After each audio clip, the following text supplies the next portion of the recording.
Hello, everybody. My name is David Hughes, and I'm the director of the USAID Innovation Lab on Current and Emerging Threats to Crops. And this is a portion of the lab where we want to introduce you to various current and emerging threats to crops. So we're going to talk on a regular basis with domain experts to provide a level of instruction on what you might need to know. And then the question is, who are you? So we're trying to speak to individuals in policy and administration. So they might be members of the USAID family, or they may be people within the governments of the countries and Feed the Future countries.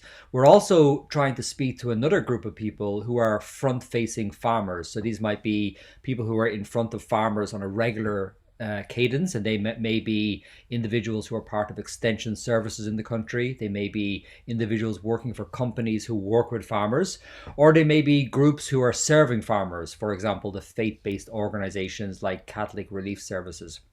And then the third group of people we are trying to reach are those farmers themselves. So getting them to think about the problems, and we'll be doing that also through instructions that we can provide to them. So a lot of the content we learn here will be translated into information that will go directly to the farmers. And so it's an enormous pleasure to start off this first one with Michigan State University, which is a phenomenal partner for us in the Innovation Lab. And we have two members of the faculty there. We have Dr. Marisol Quintanilla and Dr.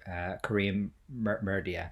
And in addition to those individuals from Michigan State, we're joined today, and we will be joined in the future, by the Associate Director of the Innovation Lab on Current and Emerging Threats to Crops, and that is Serge Quadrago, who is the Associate Director. So this conversation is going to be general and engaging, and we hope you learn from it.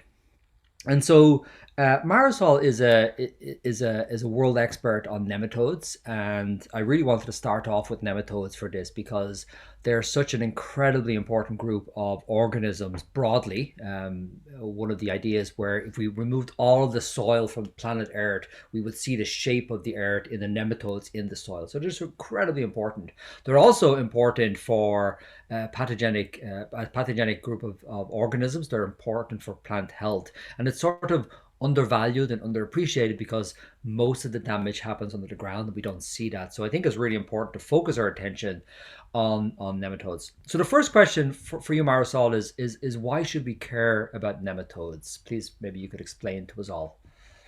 Yeah, well, we should care about nematodes because nematodes, um, they cause tremendous economic losses. Uh, Here we're talking strictly about plant crops, nematodes, if you're talking about nematodes in general, many nematodes cause, tremendous diseases in people and animals. They can be parasitic to people and animals. But in this case, we're talking about plant crops. But just in sub-Saharan Africa alone, nematodes cause more than 100 billion, estimated losses of $100 billion. In the United States, also the losses are astronomical. Um, like in the United States, soybean is such a common crop, and soybean cyst nematode is the number one yield limiting pathogen or pest for soybean, and the one that's causing the most yield and of course the most economic losses. So we're talking about very important pests that cause huge losses, but they're underappreciated because they're below the ground. So many times these losses, they don't, the cause is not realized. The growers might not know the reasons for their losses. Another reason that they're important is that they often can be vectors with other diseases, like some nematodes, like Syphinema, like dagger nematodes, and there's a few other nematodes. There's a few nematodes that can actively vector viruses to plants, kind of like mosquitoes can vector diseases in humans. You know, there's also nematodes that can vector diseases to plants. And some of these diseases, some of these viral diseases in plants are incurable and are devastating to plants. Also, nematodes can act by their injury, they can promote certain other diseases in plants, like pathogen, like fungal rots or bacterial infections, just by their injury and also the active transportation of infectious agents to plants. So they cause losses just by their feeding.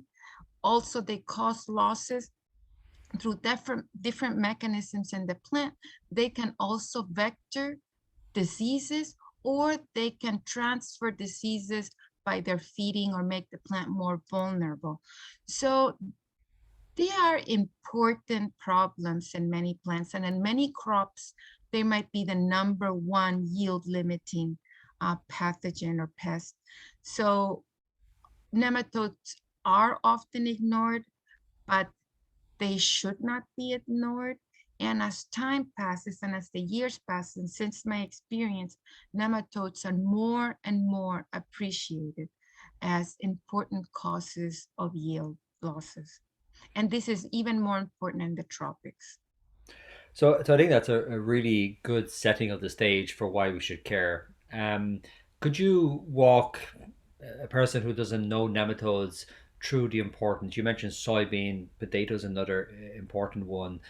A lot of things happening under the ground. So where are the nematodes attacking, and what? How did they get in to cause that damage to the plants? Yeah. Well, yeah, nematodes are very big groups, kind of like insects. You know how there's all kinds of insects, some good insects, some bad insects, and insects that feed on leaves and insects that feed on roots. And there's insects that feed on other insects. Well, nematodes are about like that Mm-hmm. because there's nematodes that feed on other nematodes, that nematodes that feed on bacteria, there's nematodes that feed on plants, and there's nematodes that parasitize animals, etc. The point is, but if we're talking about nematodes that feed on plants, there are nematodes that specialize on feeding in different parts of plant tissue, leaves and stems, roots, tubers, and there's nematodes that specialize in only a few crops, like potato cyst nematode is very specific to potato and some closely associated plants to potato. There is, many times the cyst nematode, like soybean cyst nematode, also very specific to soybean and a few other closely related plants like beans. But so, and most of the nematodes that I'm going to be talking about today, and the ones that cause most of the economic damage, we're talking about plant parasitic nematodes, feed on roots, and many times on the fine roots. But they can also infect tubers, like root knot nematode, etc. Other nematodes will feed on tubers. They can feed on stems, and some nematodes can also feed on leaf tissue.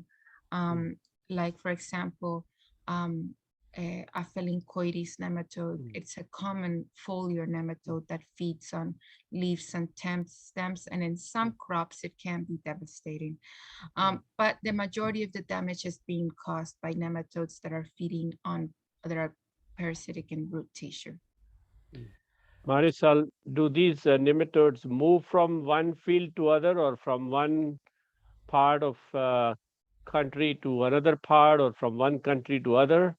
Can you Oh tell us a yeah, little bit? yes, Kareem. They move very well, but not too well by themselves because nematodes can't fly. They kind of wiggle. And most nematodes, in their lifetime, maybe they can move only about 3 feet on their own. So yeah, of course they can move, and naturally they'll move a little bit with the wind currents or with movement with water. But many times the movement from one field to another or from one country to another is thanks to us, is thanks to humans. Is They there any move. example you can give on these some nematode that have moved from one country to other? Oh, for sure. Let's think about soybean cyst nematodes. Soybean cyst nematode, it's native to Asia, to places like China, Korea. And Mm. soybean is native for that area too. And when soybean soil or soybean seeds, etc., was moved from the country, also eventually its pathogen, its nematode came with it. Eventually, the nematode was found in the United States, and then it spread throughout the country with things like, soil movement, machinery, tillage machinery. Or you're talking about potato cyst nematode. Potato cyst nematode, it's indigenous to where potato is indigenous from, South America, places like Peru, Bolivia, where potato is native from, Chile. And as potatoes move to new countries, a new area, its pathogen also came with it. So many times, the pest is moving with the crops, thanks to us. You can imagine in the old time, moving one crop, from the old world to the new world or vice versa. And there you have a pot with the new crop with soil. In that pot came everything, came the plant, came the nematodes, came some of the beneficials, came some fungal pathogen, the whole shebang. And this has been repeated over and over again with crops as they're being moved, crop, soil, etc., as they're being moved from one place to another. So I would say the number one helper of nematodes to help it in distribution is us, humans. We are the number one helper to distribute not only nematodes, all kinds of pests and diseases, but nematodes are the ones we're talking about. Thank you. Just to jump about what you are saying, but can we also have some difficulties about the introduction of new plants, finding some indigenous nematodes that are pathogenic to these new varieties or new crops that they introduce to new areas? Okay, let me understand the question. Are you trying to say, like, you introduce a new plant to a new area, but that area already has some indigenous nematodes that might affect that new plant? Yes. Is that what? Yes, of course, especially because many nematodes have a broad spectrum. They can feed on many different kinds of plants. So, like, for example, root knot nematode species, melodogyne species, these tend to be pretty broad spectrum. Like, some of them can feed on such a wide variety of plants. So if you bring a new plant to that area, the high likelihood they can feed on it. Another example is root lesion nematodes, also very broad spectrum. And you can have a field that is highly infested, and you bring a new plant, and that plant will be highly affected. Many times, there might be a very aggressive nematode in an area, and the plants that are there might have some resistance to it, and you bring a new variety or a new kind of plant that has no resistance, that really has not adapted to this nematode, and this is in general for pests and diseases, and might be especially vulnerable. So yes, this happens. But many times it's the opposite happening. You're bringing, the pest from a new place and introducing it together with the plant. Hopefully, as humans, we're more careful about that, and to bring it in being careful of bringing in interesting and very important, useful plants without its associated pests and diseases. I think we have been doing efforts on that I don't know if we're 100% successful in that. I know we're not, but I think that's been the major source of problem instead of vice versa. So the next question is about if I was in a field as a field worker, an extension officer, I was helping farmers. And at the moment, as you know, we have 3 of our dream team members who are currently taking a course run by ICIPI, another of our Yeah, excellent. partners in the innovation lab. We were hearing yesterday they had worked with an expert, Danny Coyne, whom you know, and Yeah, Sunday Huckland. an excellent person. Yeah, and so we have Matthew Career, we have Boniface Essagon, and we have Victoria Jep Cheer.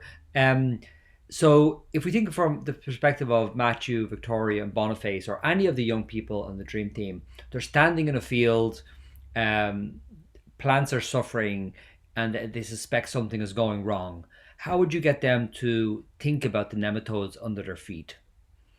Okay. Nematodes are so common that there's almost every field will have nematodes. They can start suspecting if often you'll see uneven distribution of damaged plants, maybe shorter, not as green, some different coloration, stunted plants. And often nematodes are not evenly distributed in the field, so they'll see this uneven distribution of damaged or different looking plants, shorter, etc. And above ground, the symptoms many times are very nondescript. It'll look like, maybe the plant is lacking water or lacking certain nutrients, or just failing to thrive. And they can start figuring this out by uprooting the plant, looking at the roots. Some of the most common nematodes in the tropics are not only in the tropics, but actually worldwide, are things like root knot nematodes or cyst nematodes. And root knot nematodes have very easily distinguished symptoms in the roots. Galls, like knots, the root will be knotted. And with that, we already know that we have root knot nematode. You can look at the areas where the plants look worse or the plants look healthier, and look at the root galling and see if the nematode there is a suspect of the cause of the problem. So that's an easy, low-tech way to figure this out. With the cyst nematode, also you can see the cyst with your naked eye, especially if you have a magnifying glass. You'll see the cysts. They'll look like little grains, round grains of sand attached to the roots. And of course, with some picture and some help, they can identify this easily. Cyst nematodes can be devastating. They're a plague. If they're like potato cyst nematode is a highly regulated nematode. And most crops that have a cyst nematode associated with them suffer devastating losses by these nematodes. So if they find a cyst nematode or even root knot nematode, it's important to take action in order to prevent devastating losses. Perfect. And so I should have mentioned for the audience that these young people we mentioned are in Kenya, and I think what you've said already is that if you're, especially in the tropics, but globally, but if you're standing in a field anywhere in the tropics in the Feed the Future countries, nematodes are already a big problem for you. Yes, very difficult that you would not have.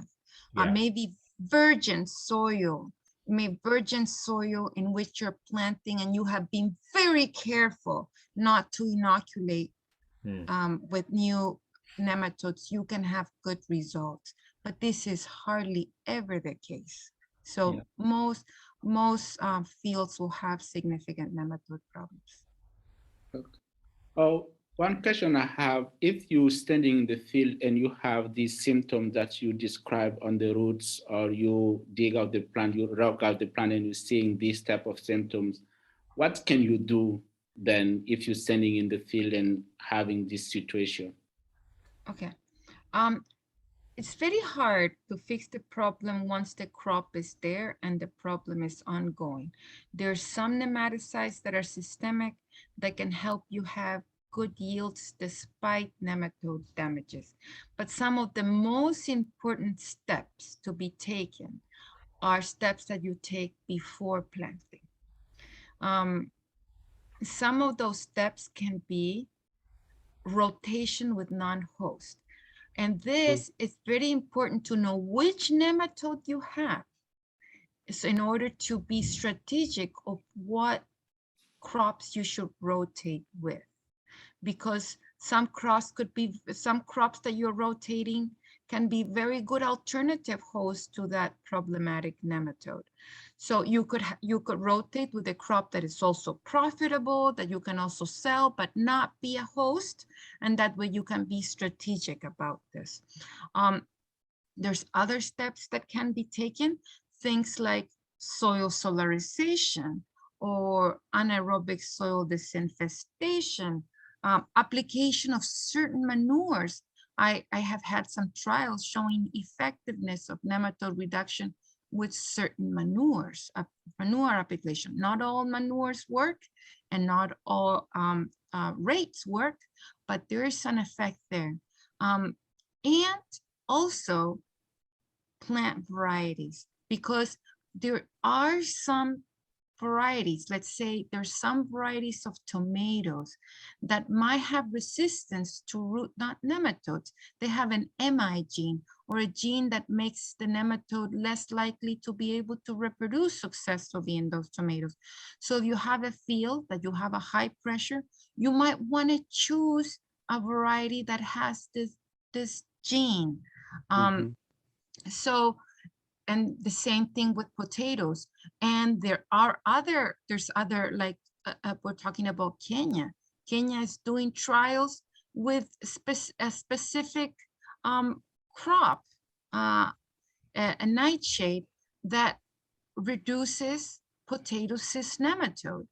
And I have seen similar trials with other nightshades that reduce potato cyst nematode in other areas, like in North America. So there are important steps that can be taken. Most of those steps are before you plant. And so I mentioned those young people who are currently in a course at the moment, so are not joining us, but I thought I'd just take the opportunity to sort of bring them into our little discussion, because we can do that. So this is the training that's going on with Jennifer Boniface and Matthew. And so they're doing inoculations or collecting them. Beautiful. And doing some extra. That's Kanan. That's Kanan right there. I saw Kanan, the Japanese lady right there. It's my friend. Yeah. Excellent. Beautiful.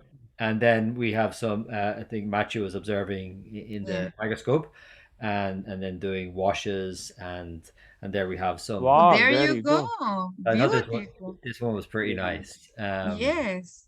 Yeah.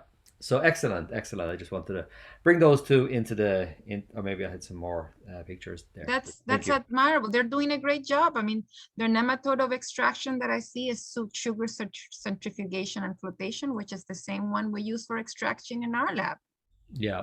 Yeah. So Marisol, if you have, let's say you have a potato crop and you found nematode in that field, so next year, should farmer plant potato again there, or should they plant with another crop, or what would you, you mentioned about rotations and things, and right?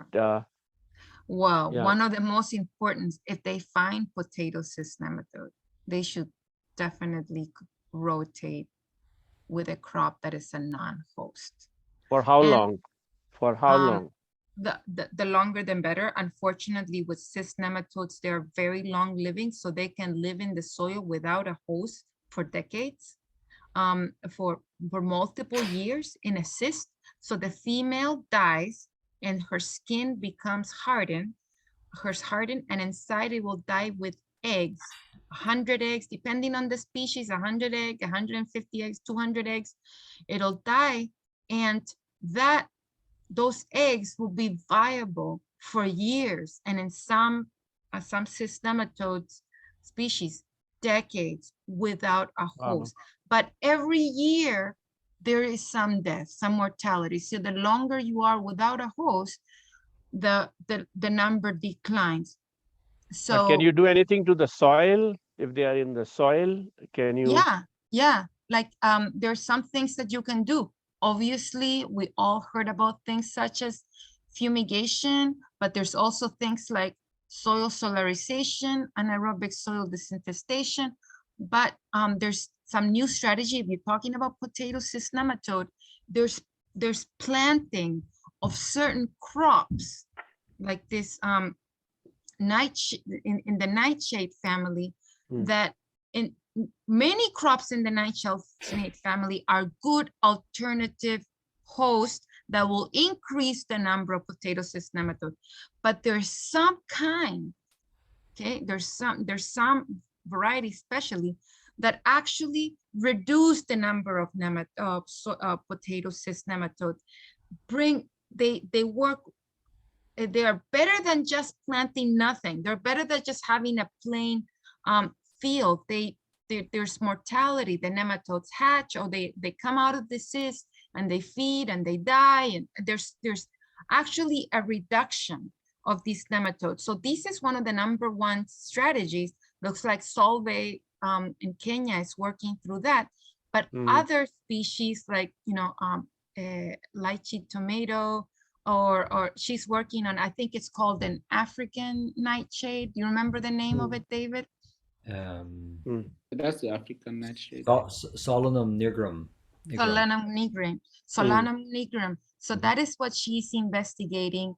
And I think that has tremendous potential. But definitely not planting potatoes several years in a row in the same field. That is the worst steps that can be taken. Rotating with non-host, which is, corn, carrots, or just about any crop that is not a nightshade. So rotating with tomato would not be a good step, or rotating with, with crops, with other plants that are closely related to potato would not be the best step, but alternating with crops that are not at all related to potato are not a host will bring those numbers down. And there is some crops that you can plant, like we're talking about Solanum nigrum, that has this effect of rapidly making those numbers decline. How do you convince a small farmer who he or she has to feed her family and has been used to growing the same crop, year after year?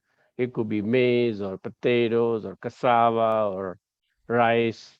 I'm just curious because we have millions of smallholder farmers in Africa and Asia. I think it is. I think it wouldn't be so hard if you can show them the impact and the amount of yield losses they can. Many of the smallholder farmers grow more than one thing. And many times, let's say if they grow maize, potato, and cassava, or whatever, let's just say those three. Maize and potato are perfectly to rotate with each other because most crops that are pathogen on potato is not pathogen on maize.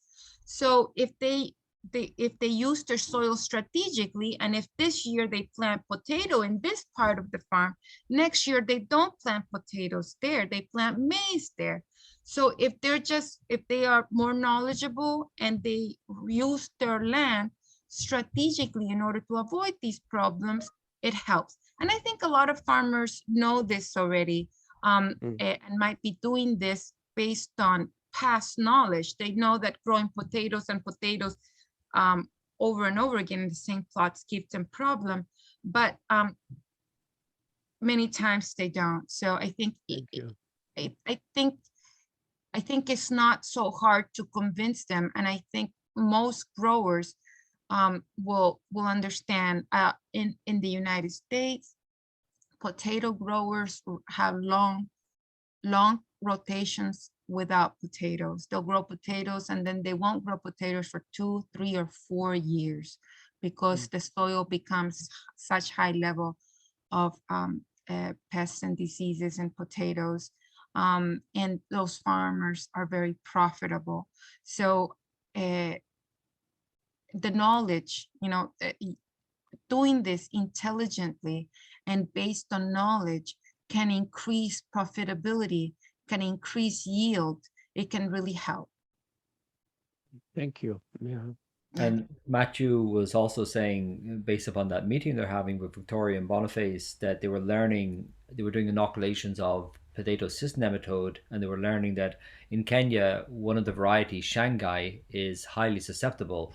And so what's also important is this breeding for resistance and Yeah. how there's different ones. I think one is called Manitou, he mentioned. So could you talk about how we can breed for better resistance in crops? Yeah. Well, and that's one thing I think I mentioned before, that there are some crops that will be resistant to nematodes. Like there's tomato varieties that are resistant to root knot.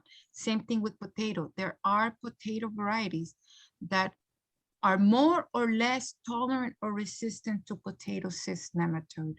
So if you have potato cyst nematode in your field, that would be an important factor in your decision in which variety you grow, because potato cyst nematode is not a joke. It's a real big problem that can cause huge losses, and you can't eliminate it from your field. There's some things that you can do to help, but like I said, even if you have long-term rotations out of potato, you will still have potato cyst nematode because this nematode lasts decades.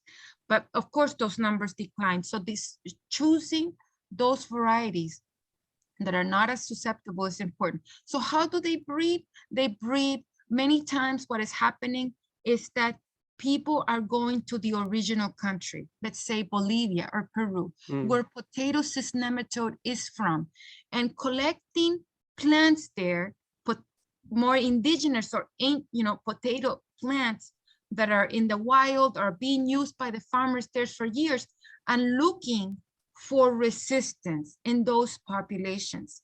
Many times those plants, let's say you find a very resistant plant in Bolivia that is very resistant to potato cyst nematode, it might not have the desired characteristics that people like in Kenya and their potatoes, but you can breed this resistance by mating, or many times with more modern methods by inserting those genes. There's different methods of doing this, but finding out what makes this plant resistant and using these and breeding this into the desired varieties, or making varieties that have the desired characteristics but with resistance, let's say, to potato cyst nematode.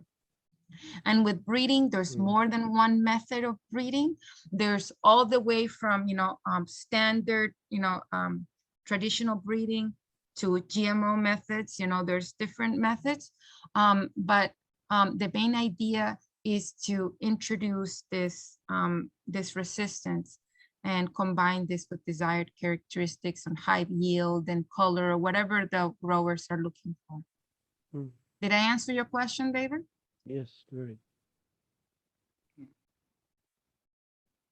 What about thank you, that did answer the question. What about chemical control? That's also part of the arsenal of things we can use. Is that effective against nematodes since underneath the ground?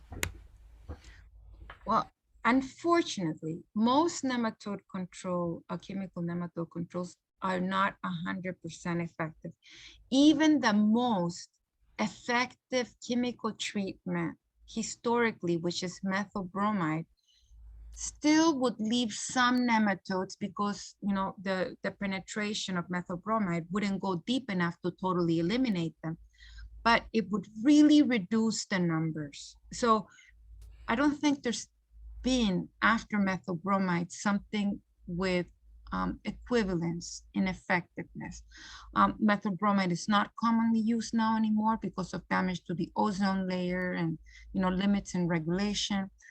But most products that we have now have a limited effectiveness. Even other alternative fumigants that we have will not have 100% effectiveness. And the most effective ones are treatments that you apply before planting. There are some new nematicides that have good effectiveness, but do not eliminate the problem. Different companies like Bayer has come up with, a product, active ingredient called fluoropyram, Corteva, a new product called Salibro that also I found effectiveness in some of these trials. There's some biological control products. There's some organisms that affect nematodes and infect them also can have some effectiveness. Like the Pylomyces liliacinum is an example of a biological control. And there's many companies, Nimitz is a product common from a company Adama, Israel. I could keep on going forever. But there is both biological control alternatives and chemical alternatives. None of them will eliminate the problem, but some of them can help and reduce your yield losses. But nothing can compete with making informed decisions before planting with things like planting the right variety that might be resistant or that a variety that might not be as susceptible, rotating with non-host. Some applications, working with soil health can also have a big help. That can increase natural biocontrol in the soil. That also does not eliminate the problem from one day to the other, but can help. Super. Serge, go ahead. Yeah, so I just want to add after what you're saying, it's concerning the breeding and the research for getting more resistant. It's so it looks like when breeders, we talked about that at the beginning also, like nematodes are let aside. It's looked like when they developed some new varieties that didn't take time to evaluate it against these pests like nematodes. Maybe the breeding was to make highly productive varieties or maybe against viruses or some pathogens that people are broadly talking about, but not nematodes. So what you want to say to your colleagues like the breeders and other things concerning nematodes actually to take account for since they're kind of emerging for the new crop threats? Yeah. For sure, Serge, you are right. Many times, some varieties might be bred with a few things in mind, like high productivity or taste or whatever, and many other things are left behind. And this can especially be a problem if a variety is developed from one continent or one region and then sent to another, in which there's different conditions, different soil pathogens, different, in this case, nematodes, and then you will see that variety not do as well or fail. That's why I think it's important before promoting a variety in large scale to a country to do trials and to test it, to make sure that the growers don't have losses. And it's important that breeders consider more than one thing. They consider, of course, productivity and acceptability to growers, but also resistance to the common pests and diseases in that area, including nematodes. So one of the problems we have for fields like nematology, but also a lot of fungal pathogens of plants or even insects damaging as pests, is that we don't have enough people being trained. And so it was really nice to hear about Victoria Yeah. and Boniface and Matthew, and we really want to train more people. So that was quite easy. We were able to work with ICIPE. Obviously, you believe in training more people, Yeah. but speaking to the broader community of donors, whether it's USAID or the Gates Foundation or others, or NSF and USDA, how do we get more young people being trained as experts like you in nematology so we can be better prepared for these emerging threats? Well, I think one of the most the, the, one of the best ways to train them is to make them aware, and having programs, training programs like this, um, having agriculture programs or classes in schools, in classes. I remember I was a nematologist for 2 years in Saipan, which are small, it's a small island in Micronesia, and in an area where there was very few people with higher degrees in agriculture. I think there was one person that got a PhD in entomology in the history of the island, when I was there. Um, and of course, they had not been a nematologist in those islands before me.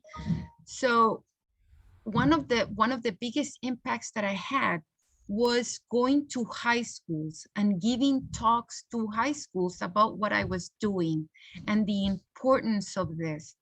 And that had a great impact. After that, some of those high school students came and did internships in my lab in the summer. Hmm. In the summer, when they were free, they were 4 weeks in my lab. I gave them a little research project. They did some work on it. Many of those high school students have gone on to get graduate degrees in agriculture and are now in important positions and doing the work that I was doing. I'm not there anymore, but those people now have done it. So I think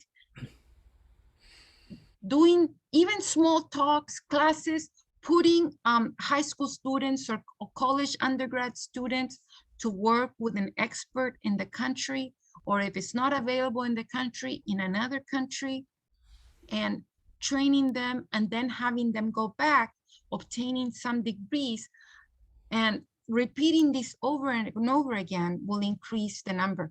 Of course, what you are doing also, like the training that ICIPI is doing is excellent, and bringing in undergraduate students and um, and learning.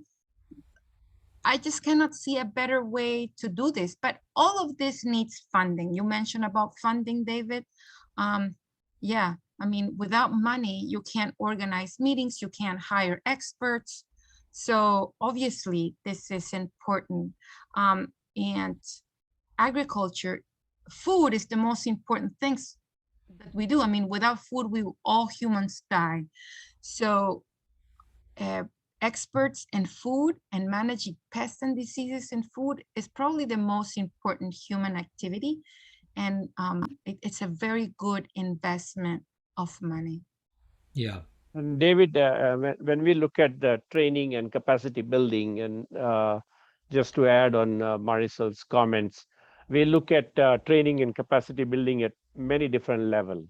Marisol talked about young high school kids. We are also looking at the scientists that are engaged, early career, mid-career scientists, some of the extension workers, also training some farmers, because Yeah, farmers learn from each other. Uh, yeah, the experiences from Asia suggest that the best source of extension is the innovative farmers in the community. They yeah, listen to each other. Also, training of some of the regulators who are also involved in regulating these movements of seeds or crops or other pests and so on. And then training of policymakers who are also supporting this, and ultimately also sensitization and creating awareness among the donors on the long-term investment. Marisol mentioned that some of the nematodes are going to stay there for 10 years. So we cannot just look at a short-term solution. This will require a long-term and a more longer-term capacity. And I think one of the things that pandemic has really taught us, one of the things that is the power of digital technology, like the way we are doing right now. We can reach it out. think Marisol can train people from here Yeah. across many countries and so on. So Michigan State, we are really excited about working with you and Serge and the whole team on the ground, using both digital technologies and also in-person technologies. And I think there's a lot of information there, experiences are there, is how do we build these networks and reach out to all different level. And one of the aspect of training we are looking also at Michigan State is training of trainer. Marisol cannot solve whole world's problem, but she can train I wish I maybe could. maybe we can create champions like Marisol in our host countries or host regions, and hopefully they can take it forward. So Sure. yes, this is a very important aspect, and we hope that USAID and Gates Foundation and FAO and others will continue to invest in training and capacity building. Yeah. Thank you. Just to add about what Karim said, it's a really big need. Yesterday, when Marisol sent her email concerning getting expert name in different countries, and I was looking for papers, I found out in some countries many people are retired, and some people unfortunately are deceased, and maybe you have one or two people that really still active, and you don't have any grad student working in the field anymore. That's So right. to say that it's really big need, Yeah. especially in this field, for training and for new upcoming generation of scientists in this field. Yeah. Yeah, I agree. I didn't find a lot in some of these countries. I was looking up, and you are right about that, And Serge. along with training of people, I think if we can develop some tools, some practical manuals, or I was asking Marisol, let's look at the countries that we are working. What courses are taught in nematology, if there are, any, and you'll be surprised to find out some of the undergraduate programs don't have a course in nematology. So Yeah. these are the kind of contributions we can make. Yeah, thank you. So the mission statement of our innovation lab is fitter farms in 5 years, and it's an acronym. So fitter is forecast, inspect, training of trainers, evaluation, and then research. And that's for the current threats. And then for the emerging threats, we have farms, which is forecast, assess, research, market, and surveillance. So it's a really important point because we want to make sure that in 5 years' time we're in a different place than where we are now, because we have the great challenges of these biotic stressors, but also climate change, which is making things worse all across the board. I was really happy with your answer, Marisol, because you talked about these high school students who wanted to do it. I mean, the barrier is not that people are uninterested in life. I mean, when we showed that screen, we were all super interested to see the nematode, and that was the same from Matthew when he was looking through the microscope. So people are just inherently interested in understanding the problem, whether they're farmers or people helping farmers. So that's not our barrier. The barrier is the ones we've identified here, which is education, education, education. And so I hope that this series of conversations between us in the innovation lab and partners on a variety of topics is going to help in that education, backed up by the type of courses we want to do. So we want to expand that nematology course, take advantage of the things that Karim has said regarding excuse me, online education and the great expertise of Michigan State and other partners in this space. We want to have at the end of this 5 years everybody understanding nematodes and being big fans of fighting this problem, but then other neglected problems like weeds. Next time we'll speak to Yeah. your colleague Dr. Sprague at Michigan State on weeds. So I think this has been a great launch of our conversation. I hope people like it and follow for other conversations with experts. You're very welcome to put suggestions in the comments below. This is on YouTube, or write to us at the email below in order to suggest topics you'd like to hear about. We'll certainly come back to nematodes. Nematodes is not just a one-time deal. We're going to have Marisol on in the future telling us more details about this. But Marisol and Karim, thank you so much for being the first people to join this.